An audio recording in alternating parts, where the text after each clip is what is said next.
요한계시록 4장의 이제 두 번째 시간이죠. 지난 시간에 1절부터 4절까지의 말씀을 상고했어요. 이후에 될 일이다. 어떤 일 후에? 일곱 금초대 교회를 하나님께서 환난을 이길 자들로 세우시는 거죠.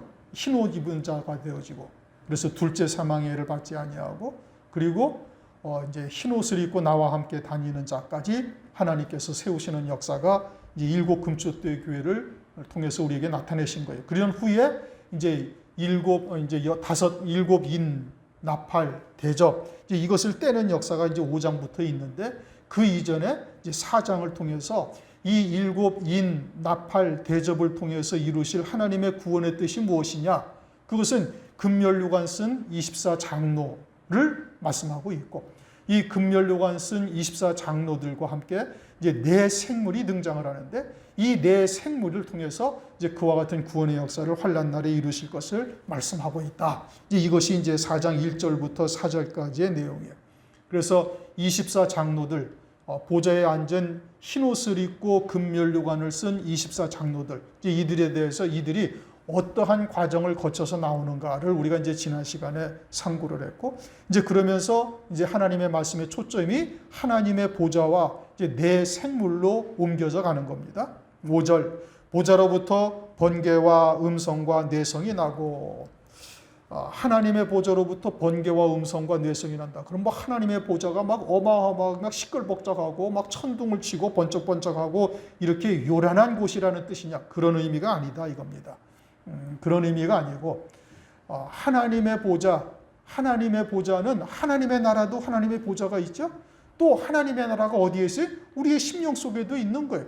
그러니까 하나님의 나라의 보좌가 이제 우리의 심령 속에도 있는데, 거기에 일곱 등불이 켜진다라고 말씀하고 있는 것은 어느 보좌를 말하는 거예요? 하늘에 있는 하나님의 보좌냐? 거기는 빛이 등불이 필요가 없어요. 왜요? 그건 하나님 그 자체가 영광이요 빛이시기 때문에 거기는 등불이 필요가 없음을, 그것을 이미 성경에서 말씀을 하고 있죠. 그러니까 여기서 말씀하시는 이 보좌에 일곱 등불이다라고 말씀하고 있는 일곱 등불이 켜졌다라는 것은 사도 요한의 심령의 성전에 일곱 등불이 켜진다는 것이고, 그것은 우리들의 심령 속에도 일곱 등불이 켜지고 있음을 말씀하고 있는 거예요. 그러니까 그렇게 일곱 등불이 켜지는데 어떤 역사로 일곱 등불이 켜지는 거예요? 이제 번개와 같고 음성과 같고 뇌성과 같은 역사로 그러한 일들이 이루어지게 되어짐을 말씀하고 있다 이겁니다. 그러면 첫 번째가 이제 뭐 번개라고 그러는데, 번개라는 것은 우리가 알다시피 참 어마어마하게 밝은 빛이죠. 번개가 치게 되어지면 그 빛이 모든 빛을 다 잠재워 버려요. 그러니까 이 번개빛이라는 것은 이 하나님의 영광의 빛을 우리에게 비춰주시는 것을 말하는데, 하나님의 영광의 빛을 비춰주시되 나를 위해서 예비하신 영광이 무엇이냐, 이것을 성경을 통해서 말씀을 통해서 우리에게 깨닫게 하시는 거예요. 그러면 성경에 그와 같은 빛이라는 것이 무엇인지를 구체적으로 어떻게 말씀하고 있는가? 요한복음 1장 4절을 보면 생명의 빛을 말씀하고 있어요. 이 생명은 사람들에게 빛이라 하면서 우선 생명의 빛이 우리에게 비춰진다고 말씀하고 있죠. 누구로 말미암아? 예수 그리스도로 말미암아.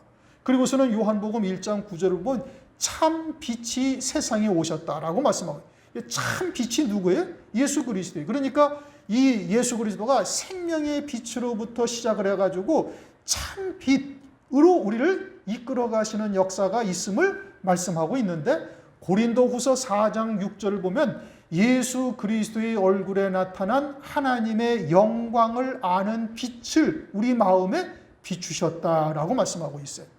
그러니까 창세기 1장을 보면은 첫째 날에 하나님께서 뭐라고 말씀하시죠? 빛이 있으라.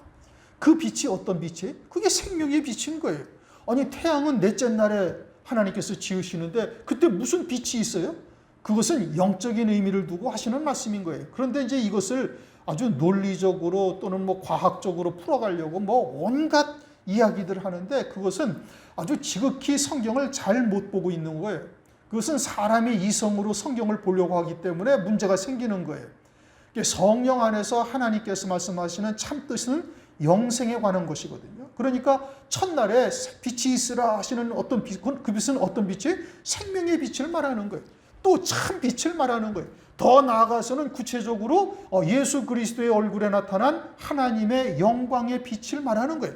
그렇게 그리스도로 말미암아 이 생명의 빛이 서서히 비춰지기 시작해서 예수 그리스도로 말미암아 하늘의 모든 영광의 빛이 우리에게 다 비춰지게 되었음을 나타내고 있다 이겁니다. 그러면은 오늘날 이제 예수님을 통해서 믿는 자에게 성령을 부어주시죠. 성령이 이제 우리에게 임하시면은 하나님의 말씀을 통해서 나를 위하여 하늘에 예비하신 영광이 무엇이 있는지를 알게 하시는 거예요.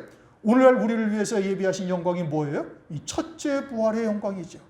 이것은 두말할 것이 없는 겁니다. 그것은 환난날의 순교를 통해서 첫째 부활의 영광을 입히시기 위해서 오늘날 우리를 연단하시고 광야길을 걷게 하시며 장차 적그리스도의 환난을 하나님께서 허용을 하시는 거예요. 그래서 그들에게 이제 흰옷을 입은 자가 되게 하시고 더 나아가서는 흰옷을 입고 주님과 함께 다니는 자로 세우시는 역사가 이제 일곱 금초대의 교회를 통해서 우리에게 말씀하신 것이죠. 두 번째는 뭐가 보여요? 음성이 나고, 주님의 음성은 계시록 1장 15절을 보면 많은 물소리와 같다 이렇게 말씀하셔요. 하나님의 능력의 말씀을 말하고 있는 것이죠.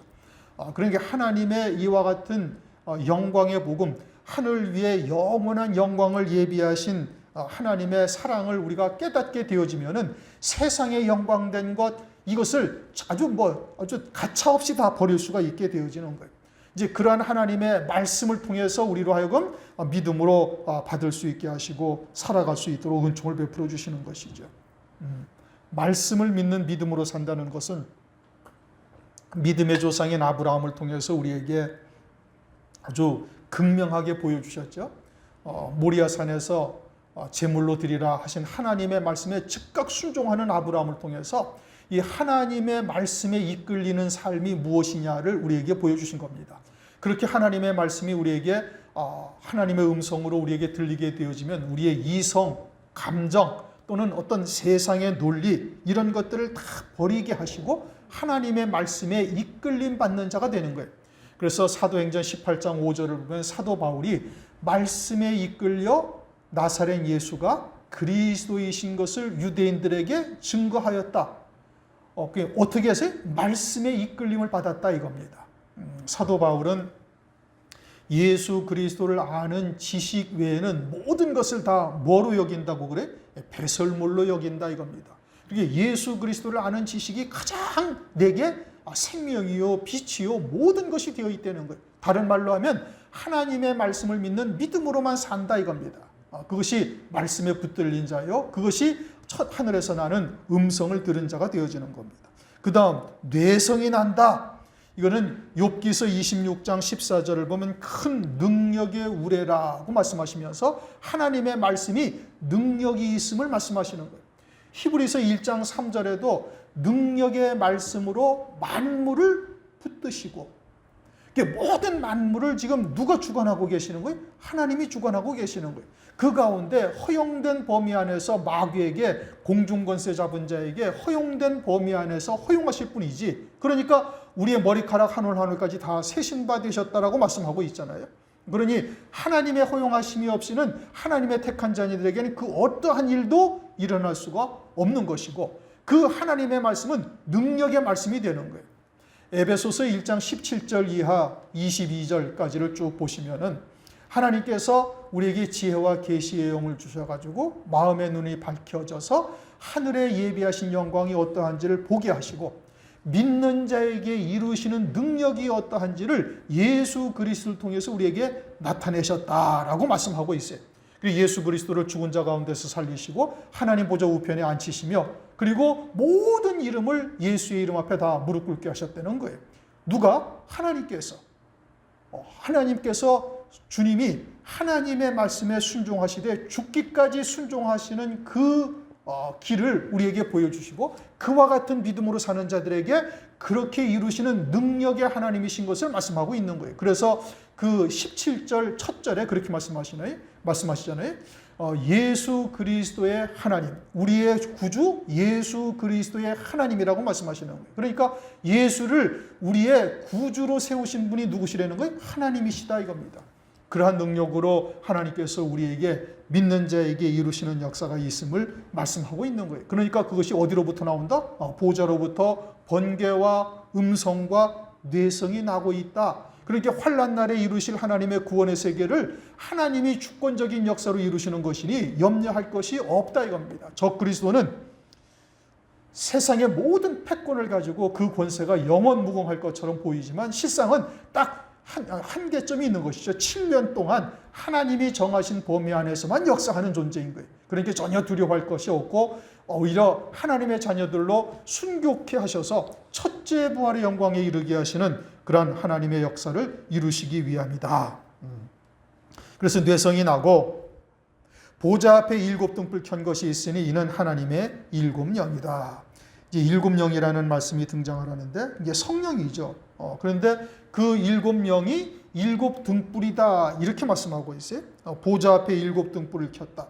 하나님의 보좌 앞에 7등불을 켰다라는 것은 이미 이제 서두에 말씀드린 것처럼 실제 하나님의 나라는 해나 달이라는 것이 쓸데가 없다 이겁니다. 왜요? 하나님 자신이 영광이요 빛이시기 때문에 그러하다. 이 계시록 21장 23절에서 말씀하고 있어요.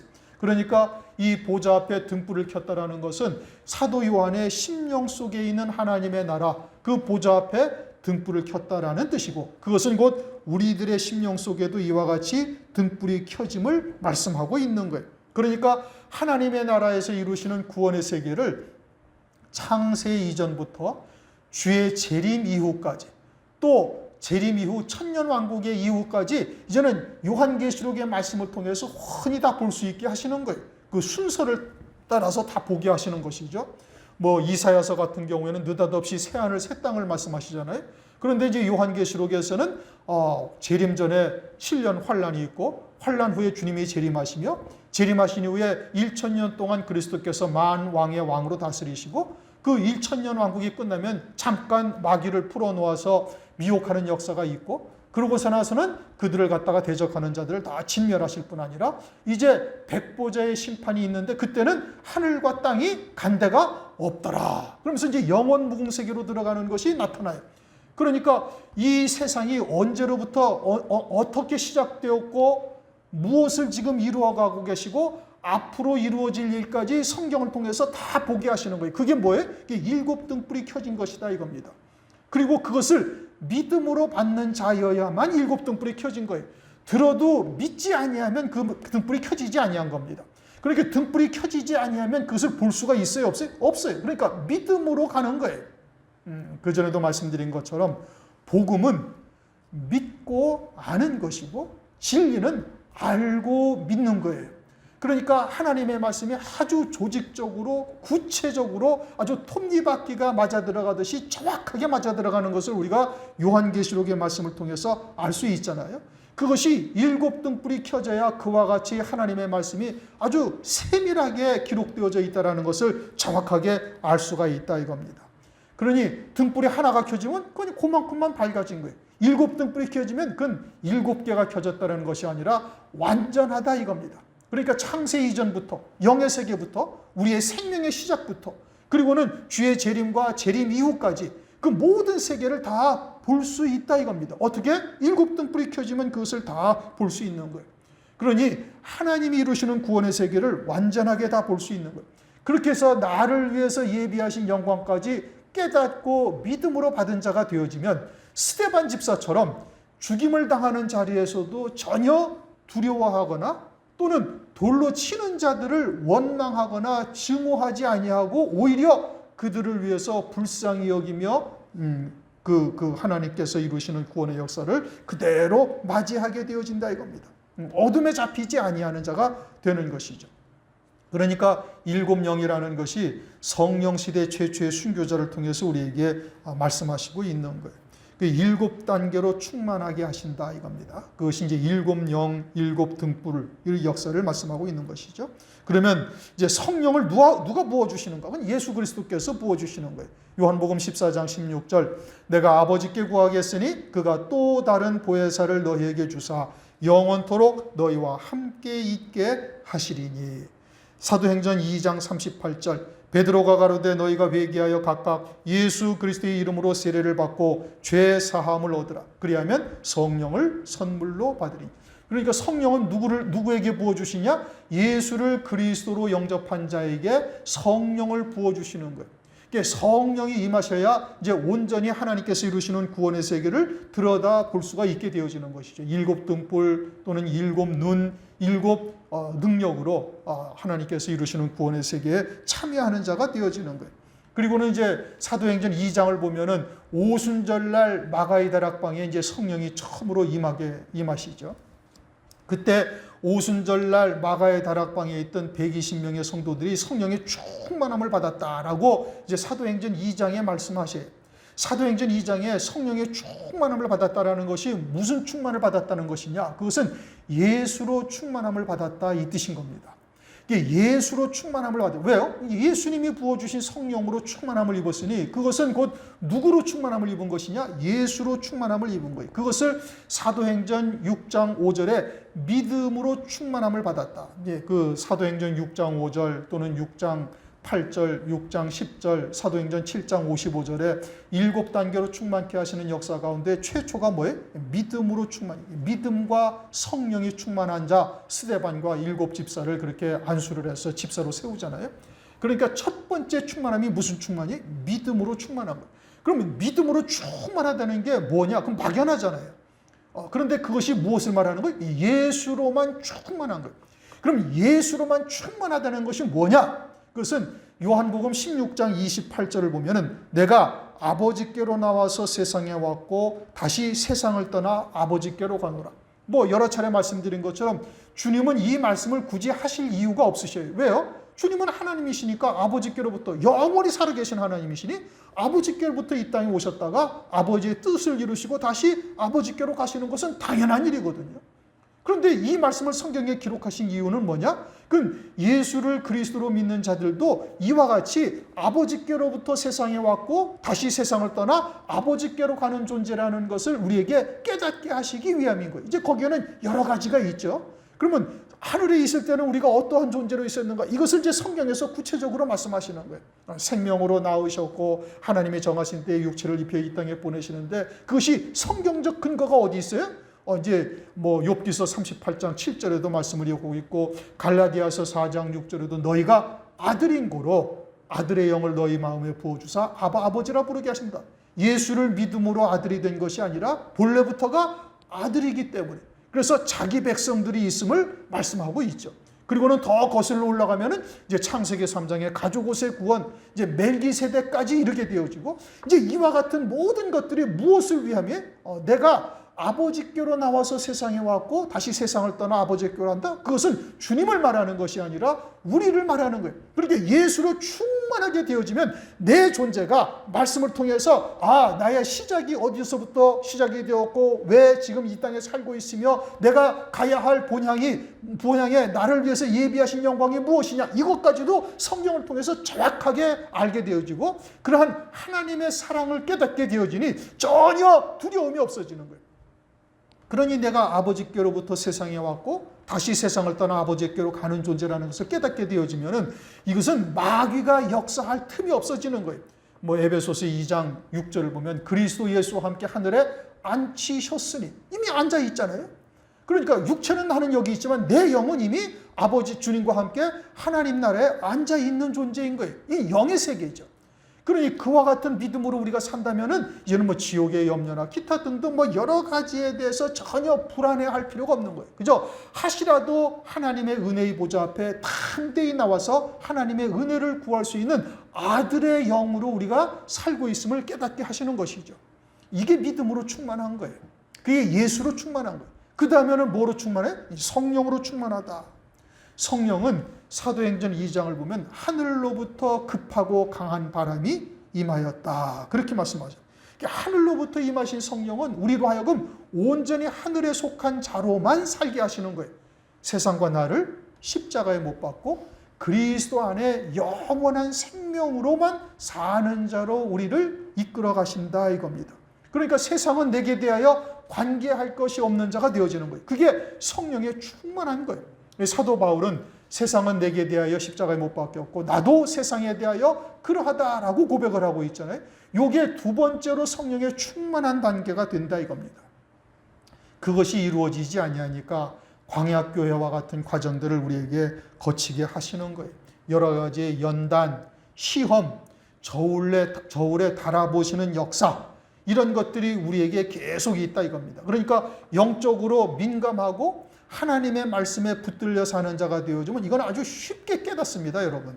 여러분들이 체험이 없고 경험이 없으니까 그저 말씀을 들을 때는 그런가 보다 하지만 이게 삶에 이것이 나타나질 않는 거예요. 그러니까 늘 말씀에 붙들려 믿음으로 살아가는 자가 되어지면은 육체를 입었으니까 실수 안 하는 사람 아무도 없어요. 노아도 실수하잖아요. 베드로도 하잖아요. 이게 실수는 다 하는 거예요. 그러나 영에 속한 자는 어떻게 쉽게 금방 딱 깨닫고 돌이켜서 다시 믿음의 자리로 돌아오는 역사를 행할 수가 있다 이겁니다. 믿음으로 사는 자가 그거죠. 그러니까 성령의 충만함을 늘 간구하라고 하나님께서 말씀하고 있는 것이죠. 하나님의 시험, 저울에 달아보심에 부족함이 보이지 않는 자가 딱 되어야 되는 겁니다. 그렇게 되어지면 그 다음부터는 그와 같은 시험이 우리에게 다가오지 아니하는 거예요. 이제 세 번째로 충만한 것이 뭐냐? 은혜로 충만한 것이죠. 은혜가 충만하다라는 것은 이제 환난도 우리에게 은혜로 주신 것이다 라는 것을 믿는 거예요. 이게 쉬운 게 아니죠. 이것은 은혜 시대에 내게 다가오는 모든 것이 다 은사로 주셨다라는 것을 믿는 자여야만 돼요. 다시 말씀을 드려요.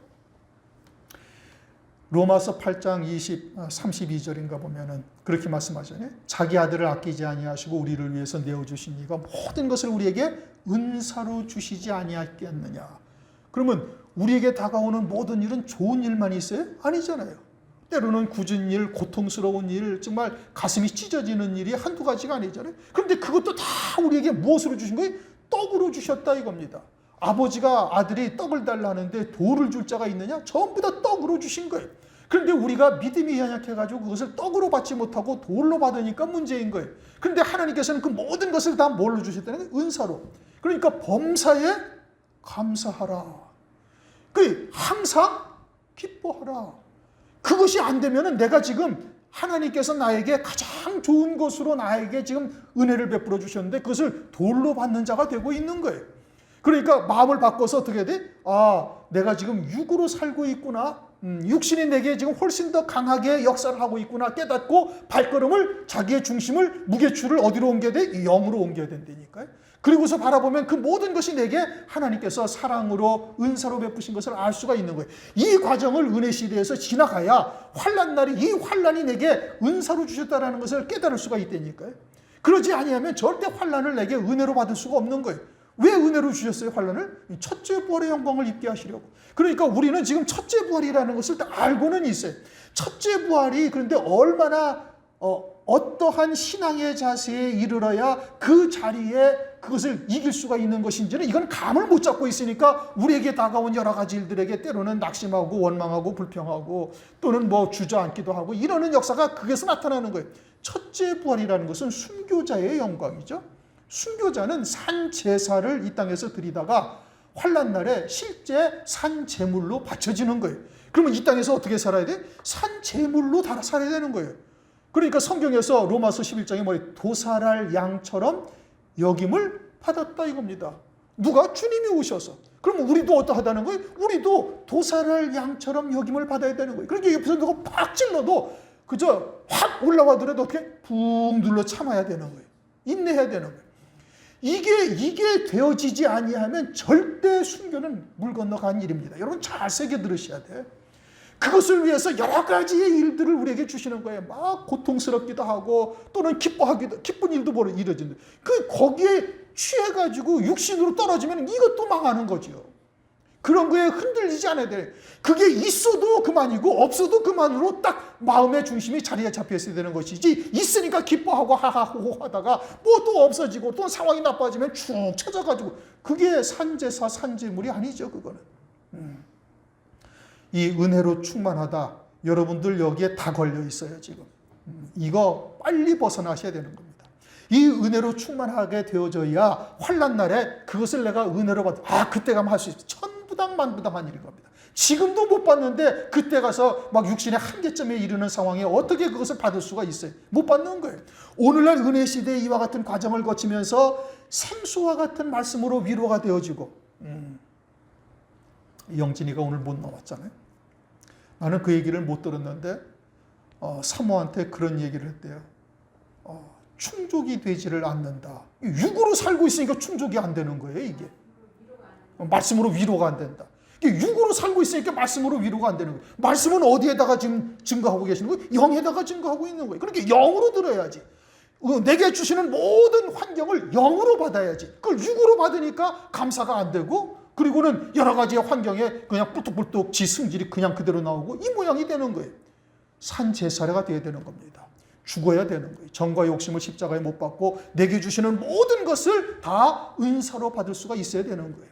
그렇게 돼서 영에 속한 자가 되어지면 말씀이 어떻게? 말씀이 위로가 되고 말씀을 통해서 우리로 하여금 하나님께서 나를 향해서 이루시는 하나님의 구원의 뜻이 무엇인지를 알 수가 있다니까요. 그런데 그러질 못하니까 위로가 되지 아니하고 말씀을 들어도 뭐 무반응하죠. 그러니까 또 못 나오는 게지. 육체가 더 중하니까. 은혜로 충만을 받아야 되는 겁니다. 그 은혜 시대에 은혜가 충만하지 못하면 환난 날의 은혜는 물 건너간 역사가 되는. 그 다음에는 뭐가 충만해? 권능으로 충만하다. 그럼 뭐가 권능이냐? 일반적으로 언뜻 떠오르는 게 사람을 갖다가 안수하면 뒤로 넘어지고 병이 낫고 소경이 눈을 뜨고 어쩌고 저쩌고 이게 권능이냐? 그것은 육체가 살아있는 동안의 권능이에요. 그럼 최고의 권능은 뭐냐? 지금 7단계로 충만케 해서 넘어가게 되어지면 결국은 어떤 일이 벌어져요? 순교의 자리에 믿음으로 딱 기꺼이 감당하는 자가 되어지는 거예요. 그럼 최고의 권능은 뭐예요? 순교의 자리까지 이르는 게 최고의 권능이에요. 주님은 요한복음 10장 18절 나는 뺏기는 것이 아니라 죽임당하는 것이 아니라 나는 버릴 권세로 버리고 다시 얻을 권세로 얻는다. 주님은 빌라도에게 죽임당하신 게 아니에요.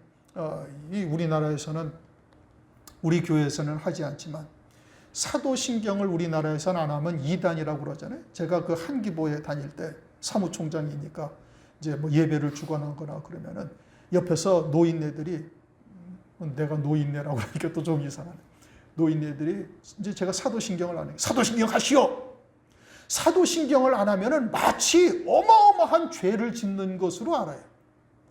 사도신경에는 빌라도에 의해서 죽임을 당했다. 주님은 빌라도에 의해서 죽임당한 게 아니고 버릴 권세로 버렸다라고 요한복음 10장 17절 18절에 분명히 말씀하고 계시는 거예요. 그러니까 이 최고의 권능은 뭐예요?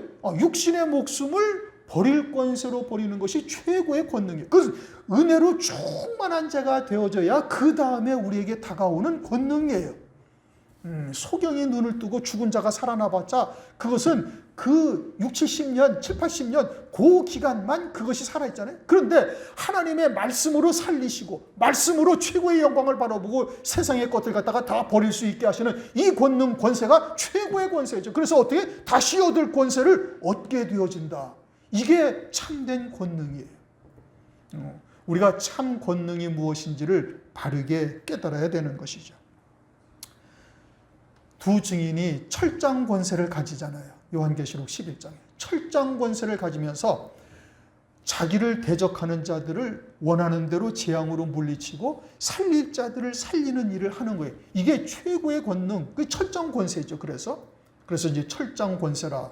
이게 모세가 하나님의 지팡이 받았다. 그는 나무 지팡이고 환난 날에는 철로 된 지팡이를 가지고 이제 그 권세를 행하는 자가 되어지는 거예요. 그런데 이 순교하는 성도들도 이 권능이 있어야 버릴 권세로 버리는 거예요. 하나님께서 그와 같이 버릴 권세로 버릴 수 있는 자 가운데 뽑아서 철장 권세를 주시는 거예요. 그러니까 기본적으로 순교하는 성도들, 어린 양의 생명책이 농명되어져서 환난날에 순교할 성도들은 이 권능이 반드시 있어야 됨을 말씀하고 있는 거예요. 그리고는 이제 지혜와 성령의 말함으로 충만하다. 이제 사도행전 6장 10절 보면 5번째가 그러죠. 이 지혜는 세상의 지혜가 아니라 구원에 관한 지혜를 말하는 거예요. 그리고는 고린도전서 1장 24절을 보면 예수 그리스도가 하나님의 지혜다. 이게 하나님께서 이루시는 구원의 지혜가 예수 안에 다 담겨져 있는 거예요. 유대인들은 그걸 깨닫지를 못한 거예요. 참 지혜가 무엇인지를 모르는 거예요. 그리고서는 어떤 것을 지혜로 가지고 있어요? 이 사람의 지혜를 지혜로 가지고 있는 거예요. 그래서 이제 그들이 하나님의 말씀을 보니까 하나님의 말씀이 이제 그들 나름대로 해석을 하는데 그것이 뭐다? 사람의 계명이 되어버려 가지고 하나님을 헛되이 경배하는 것으로 잘못 된 길로 가게 되어지는 것이죠. 그러니까 참된 지혜는 영생에 관한 지혜가 참된 지혜요. 그것이 하늘에 속한 지혜.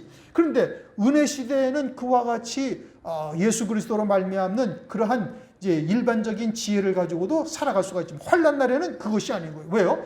환난 날의 지혜는 환난을 통해서 이루실 하나님의 구원의 세계를 봐야 되는 것이고, 그래서 지혜로 딱 요한계시록 13장 18절 지혜가 여기 있으니 총명이 있는 자는 그 짐승의 수를 세어보라. 그 수는 사람의 수니 666이니라.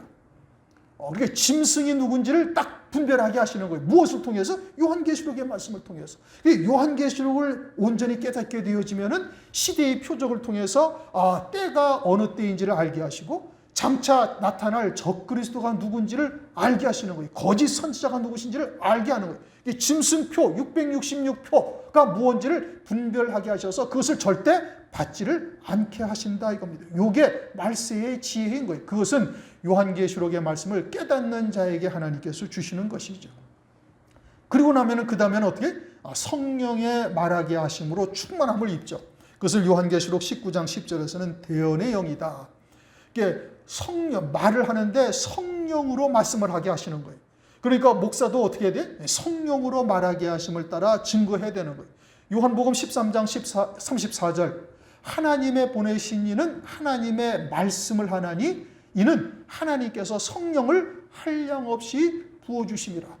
그래서 오직 성령을 의지해서 하나님이 하시는 말씀만 전해야 되는 거예요. 그런데 이제 여섯 번째 충만함을 입게 되어지면 이와 같이 대언의 영으로 충만함을 입게 되어지는데, 환난 날에 물론 두 증인은 말할 것도 없죠. 그러면 순교하는 성도들은 어떤가? 순교하는 성도들도 이것으로 충만함을 입어야 돼요. 왜냐?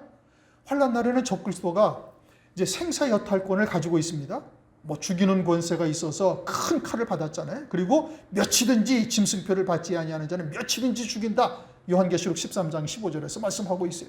그러니까 죽이는 권세를 받았어요. 그래서 짐승표를 받는 자는 영적인 사망을 이르게 되어지고 죽인 거죠.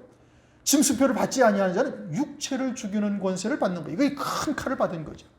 그럼 육체를 죽이는 권세를 받았는데 이제 순교하는 성도들이 그들 앞에 가서 예수를 부인할 수가 없잖아요.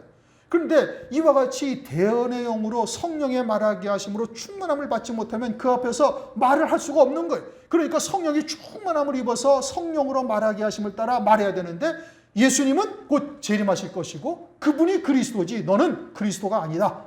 그분은 적그리스도의 환난은 7년밖에 너희들은 7년 동안 유한적인 권세를 가질 뿐이다 라고 당당하게 말할 수 있는 자가 되어야 된다 이겁니다. 뭐 두 증인은 1260일 동안 예언의 권세를 받았으니까 그건 말할 것도 없고, 순교하는 성도들도 그와 같이 증거할 수 있어야 되는 거예요.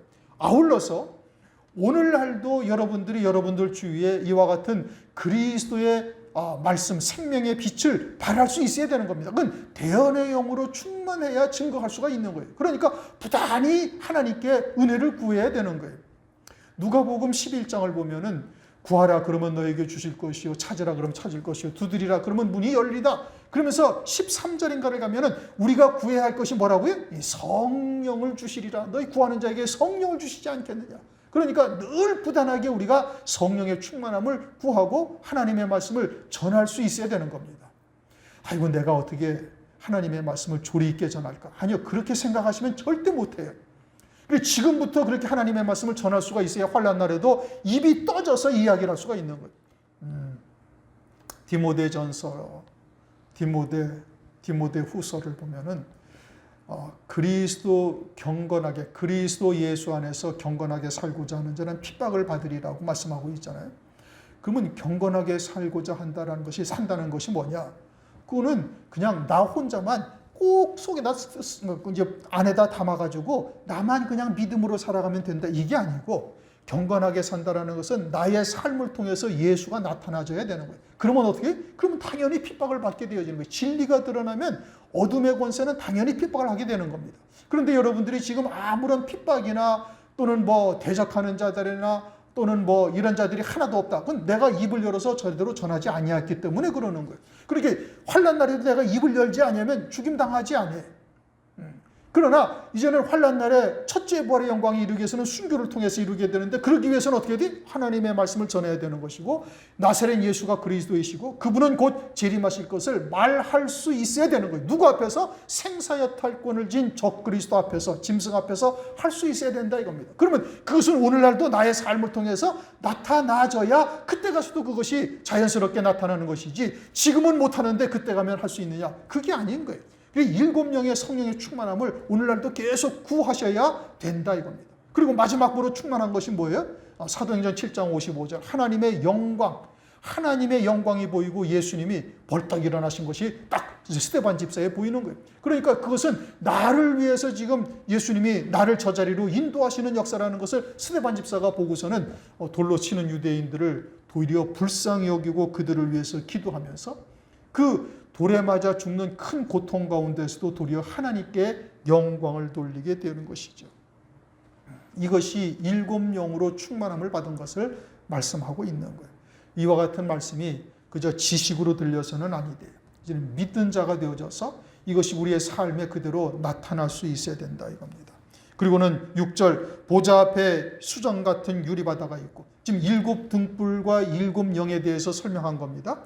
그렇게 7영으로 역사하시게 되면 7등불이 켜져서 하늘나라가 다 구원의 세계가 보이는데, 어디부터 보여요? 창세 이전의 영의 세계부터, 더 나아가서는 생명의 세계로부터 시작돼서 아버지께서 나를 그 생명으로 낳았던 것까지 깨닫고 믿음으로 받게 되는 거예요. 무엇을 통해서? 말씀을 통해서. 그리고는 백보자 심판 이후 영원 무궁 세계에서 우리가 어떠한 영광을 누리며 사는지를 말씀을 통해서 깨닫게 되어지는, 그게 7등불이 켜진 것이고, 7영으로 그와 같은 역사를 이제 눈으로, 우리가 이제 뒤에 나오지만 7눈, 성령 7영이 7눈이다. 계시록 5장 6절 내가 또 보니 보좌와 네 생물과 장로들 사이에 어린 양이 섰는데 일찍 죽임을 당한 것 같더라. 7뿔과 7눈이 있으니 이 눈은 온 땅에 보내심을 입은 하나님의 7영이더라. 그러니까 7영이 이다면 어떻게 나타나요? 7뿔과 7눈으로 나타나요. 이 7눈은 나를 통해서 보게 하시는 거예요. 7등불은 하나님께서 밝혀놓으신다라는 것이고, 7눈은 나를 통해서 그것을 보게 하시고, 그리고 7뿔은 권세, 능력이죠. 뿔의 영적인 의미가 뭐예요? 권세죠. 그러니까 권세와 능력으로 나를 통해서 그것을 이루어 가시는 역사, 그게 7영이란 말이에요. 이와 같은 역사가 우리에게 반드시 이루어져야만 되는 것이고, 이것이 마지막 은혜 시대에 우리에게 나타날 수 있어야 된다 이겁니다. 그러니까 우리가 마지막 때 구할 것이 뭐예요? 성령의 충만함을 구해야 되는 것이고, 또 다른 관점에서 보면은 요한일서 5장 7절에는 성령은 뭐라고 그랬어요? 진리니라. 그러니까 하나님의 말씀이 곧 하나님이시고 하나님은 영이시라라고 말씀하고 있죠. 그러니까 말씀이 곧 뭐예요? 영이에요. 성령이시란 말이에요. 그런데 이 말씀에 진리의 말씀이 곧 성령이 계신 거예요. 그러니까 성령은 반드시 진리의 말씀과 함께 일하고 계시는 거예요. 그리스도와 함께 일한다 이겁니다. 예수와 함께 일한다 이겁니다. 무엇을? 아버지의 뜻을 이루어 가시는 거예요. 그래서 성부, 성자, 성령의 역사가 내 안에서 그대로 이루어져야 이것이 온전한 열매가 되는, 그게 영생의 열매요. 그게 의의 열매가 되어지는 거다 이겁니다. 6절 하나님 앞에 보좌 앞에 수정과 같은 유리바다가 있고, 보좌, 어떤 보좌? 하나님의 보좌인 겁니다. 24장로의 보좌가 아니라 하나님의 보좌 앞에 수정과 같은 유리바다가 있어요. 이 바다가 뭐냐? 이것은 솔로몬 성전을 통해서 바다라는 것이 무슨 태평양 바다, 동해 바다, 대서양 이걸 말하는 것이 아니라 솔로몬 성전을 통해서 바다가 무엇인지를 우리에게 보여주시는 거예요. 성전은 누가 성전이죠? 하나님이 성전이라는 말이에요. 그럼 하늘나라에 성전이 있어요? 없어요? 없어요. 그러면 모세가 하늘의 모형을 보고 하늘에 있는 성전을 보고 이 땅에 모형으로 지었단 말이에요. 그것을 솔로몬에게 와서 이제 구체적으로 딱 이제 유형의 성전으로 우리에게 딱 보여주셨는데, 그 성전에 바다가 있단 말이에요. 그 바다는 뭐 하는 곳이냐? 바다는 제사장들이 몸을 씻는 곳이, 물두멍은 짐승들, 재물들을 씻는 곳이다. 이게 역대하 4장 5절 6절에서 딱 설명하고 있어요. 그럼 바다가 뭐 하는 곳이라고요? 제사장들이 씻는 곳이다 이겁니다. 그러면 제사장들이 씻어서 정결함을 입게 되어지면 수정 같은 유리바다에 설 수 있다라는 의미예요. 그러면 여기에 지금 누가 있다는 얘기? 24장로가 여기에 있다는 얘기. 흰 옷을 입고 금면류관을 쓰고 그들이 이 수정 같은 유리바다를 지나 24보좌에 그들이 앉았다라는 뜻이죠. 그렇게 그들은 반드시 어떻게 되는 건 이 수정 같은 유리바다를 지나야 되는데, 수정 같은 유리바다라는 것은 흠도 없고 점도 없는 아주 거룩한 존재만 거기를 딱 지나갈 수가 있는 거예요.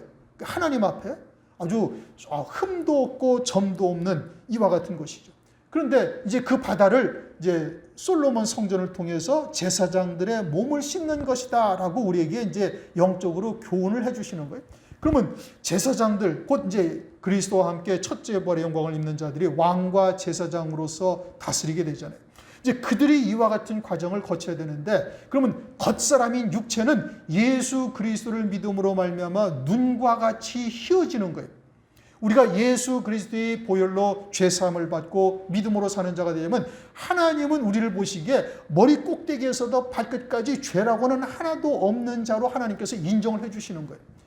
이게 겉은 거룩함을 입었죠. 이제 속은 어떻게 우리가 거룩함을 입어요? 이제 속은 에베소서 6장 26절 물로 씻어 말씀으로 깨끗하게 하사 거룩하게 하시고, 이게 뭘로 거룩함을 입어요? 속 사람은 말씀으로 거룩함을 입는 거예요. 로마서 8장 29절을 보면 우리를 그리스도의 형상으로 세우시고자 함이 하나님의 뜻인데, 어떻게 그리스도의 형상으로 세우셔요? 말씀을 믿는 믿음으로 사는 자가 되어지면 그리스도의 형상으로 세워지는 거예요. 히브리서 8장 10절에 성령께서 우리의 마음에 하나님의 법을 새기신다고 말씀하죠. 그래서 이제 말씀에 붙들린 자가 되어지는 거예요. 그래서 내가 하나님의 말씀을 믿는 믿음으로 사는 만큼 그만큼만 그리스도의 형상으로 세워진 거예요. 그리고 이제는 장성한 분량에 이르는 자는 주님이 걸어가신 그 길을 그대로 뒤쫓아갈 수 있는 마지막 때에 때했다는 말씀. 그것도 첫째 부활의 영광의 복음, 특히 요한계시록의 말씀을 온전히 믿고 그 믿음으로 받아서 주님의 뒤를 그대로 도살할 양처럼 여김을 받으며 쫓아가는 자가 되어지면 그리스도의 형상으로 온전히 세워진 자가 되어지는 거예요. 그러면 겉은 예수 그리스도의 피로 눈과 같이 휘어졌고 속사람도 그리스도의 형상으로 온전히 세워졌으니 하나님의 말씀을 믿는 믿음으로만 사는 자가 되어졌으니 어떻게 되는 거예요? 겉과 속이 온전히 거룩한 존재, 흰옷 입은 자가 되어짐을 말씀하고 있는 거예요. 그래서 그것을 확증하는 것이 뭐예요? 그것을 확증하는 것이 순교의 과정이에요. 순교의 과정을 통해서 세상과 나를 아주 완전히 십자가에 못 박은 자라는 것에 대한 확증이 십자가 위에서 우리도 순교하는 것이 되어지는 것이고, 그렇게 되어지면 어떻게 돼? 그렇게 되어지면 온전한 그리스도의 형상으로 세워진 것이고, 수정과 같은 유리바다 앞을 지나 24장로의 보좌에 앉아서 흰옷을 입고 금면류관을 쓰고 거기서 주님과 함께 심판하는 자리에 앉게 되어지는 역사가 나타나게 되어지는 겁니다. 시편 12편 6절 여호와의 말씀은 순결함이여 흑도가니에 7번 단련한 은 같도다. 그러니까 말씀이 우리 신비에 새겨지고 말씀의 빛이 들어가서 7등불이 켜지고 믿음으로 받은 자가 되어져서 그 삶의 그 열매가 나타나게 되어지면 이제 산 제물로 이 땅에서 사는 것이고, 그러다가 환난 날이 되어지면 실제 순교의 제물로 하나님 앞에 드려지는 자가 되어지게 되면 그것을 통해서 완벽한 거룩함을 이룬 자로서 하나님께서 인정을 하신다 이겁니다. 육신의 목숨까지도 버린 자가 되어지는 것이죠. 그러니까 요한계시록 7장 14절 이는 큰 환난에서 나오는 자들인데 어린 양의 피에 그 옷을 씻어 희게 하였느니라. 아주 순결하다, 깨끗하다, 거룩하다. 어린 양이 걸어가신 그 길을 그대로 걸어가서 환난 날에 순교한 성도가 되어질 때 이와 같이 수정 같은 유리바다를 넉넉히 지나갈 수 있는 존재가 되어짐을 말하고 있는 거예요. 그 다음에 이제 내 생물이죠. 아주 이제 어려운 부분이죠. 보좌 가운데 내 생물이 있고 보좌 주위에 내 생물이 있다. 그리고서는 앞뒤에 눈이 가득하다. 이렇게 말씀하십니다. 내 생물이라는 것은 한자어를 썼는데 살리는 존재다 이 뜻입니다. 살리는 존재. 누구를 살리는 존재? 우리를 살리는 존재. 그런데 이것을 뭐 이사야서나 에스겔서를 보면 그룹, 스라, 그리고서는 뭐 바퀴 속에 바퀴가 있는 것 같고 무슨 그 형상이 뭐 세상에서는 볼 수 없는 형상으로 그들의 모습이 있어요. 앞에 얼굴은 사람의 얼굴 같고 옆에 얼굴은 뭐 소의 얼굴 같고 날아가는 독수리 같고 뭐 사자의 얼굴 같고 이와 같은 모습으로 그 모습을 형상을 설명을 하고 있어요. 그리고는 한마디로 이제 하나 예를 들을까요? 에스겔서 1장 19절. 생물이 행할 때는 바퀴도 그 곁에서 행하고 생물이 땅에서 들릴 때는 바퀴가 들려서 어디든지 신이 가려하면 생물도 가려하는 곳으로 가고 바퀴도 그 곁에서 들리니 이는 생물의 신이 그 바퀴 가운데 있습니다. 생물의 신, 이것은 성령 하나님이신 겁니다. 하나님 아버지와 성자 하나님과 예수 그리스도와 성령 하나님이 계시는데 성령 하나님이 실제적으로 모든 구원의 일을 이루어 가시는 거예요. 그런데 이 생물과 함께 이 구원을 이루어 가시는 거예요. 그래서 생물의 신이 그 바퀴와 함께 있다. 이러면서 그 생물과 함께 계시는 분이 성령 하나님이시고 일곱 영이신 것을 말씀하고 있는 거예요. 그러니까 환난 날에는 오늘날에는 천사를 통해서 하나님의 뜻을 알려주시고 여러 가지의 권세와 능력이 천사를 통해서 나타나지만 환난 날에는 이 그룹, 스랍, 생물을 통해서 살리시는 역사가 이루어지는 것임을 성경을 통해서 말씀하고 있는 거예요. 근데 생물의 신이라는 것은 곧 하나님이요, 이것은 성령 하나님을 말씀하는 거예요. 그래서 보좌 가운데 앉았다는 것은 하나님과 함께 앉아 있다는 얘기죠. 그것은 성령 하나님, 삼위일체 하나님 가운데 성령 하나님과 함께 있음을 말씀하는 것이고, 그리고 보좌 주위에 내 생물이 있다라는 의미는 성령 하나님께서 온 세상의 만물을 통해서 우리의 구원을 이루어 가시는데 그 모든 만물을 통해서 이루어 가시는 구원의 역사에 이 일곱 영으로 역사하시는 역사를 통해서 구원을 이루어 가시는 거예요. 거기에 내 생물도 함께 일하고 있다, 쓰여지고 있다라고 말씀하고 있는 겁니다. 에레미야서 23장 24절을 보면 나 여호와가 말하노라 나는 천지에 충만하지 아니하냐. 온 천지에 하나님이 충만하시다. 그래서 말씀으로, 능력의 말씀으로 만물을 붙들고 계시다. 이렇게 말씀하시잖아요. 그렇게 모든 만유를 주관하시면서 하나님의 구원의 뜻을 이루어가는데 환난 날에는 일곱 영으로 역사하시는데 일곱 영은 내 생물과 함께 살리시는 일을 하시는 거예요. 그래서 이제 이와 같이 내 생물이 보좌에 또는 보좌 주위에 있는데 주위에 있다. 보좌 주위에 있다는 이것은 만물을 통해서 하나님께서 이루어 가시는 구원의 역사에 내 생물이 쓰여지고 있다. 그리고 앞뒤에 눈이 가득하다. 앞에 눈이 있다. 어디에? 생물에. 앞에 눈이 있다라는 것은 우리의 앞에 이루실, 그러니까 하늘나라에서 나를 위해서 예비하신 영광이 무엇인지를 우리로 하여금 깨닫게 하시는 거예요. 말씀을 통해서 깨닫게 하시고 믿음으로 받게 하시고 그 말씀에 붙들려 살아가게 하시는 거예요. 말씀이 생각나게 하시고 말씀으로 우리를 가르치시고, 그래서 때로는 연단과 고난이 있다 할지라도 말씀으로 힘입어 위로함을 받고 이겨나갈 수가 있는 거예요. 뒤에도 눈이 있다. 그것은 이제까지 우리가 걸어온 발자취를 내가 돌아보니 모든 것이 다 하나님의 은혜로 이루신 구원의 은총이었구나. 뭐 내가 주를 위해서 어쩌고 저쩌고 하는 것이 하나도 없고 그저 모든 것이 하나님의 은혜였구나 라고 깨닫게 되어지는 역사. 이게 뭐예요? 이게 내 생물로 이루신 역사다 이겁니다. 고린도전서 15장 10절 나의 나 된 것은 하나님의 은혜로 된 것이니 모든 것이 다 내 생물로 이루시는 구원의 역사라는 것을 깨닫게 되어지는 것이죠.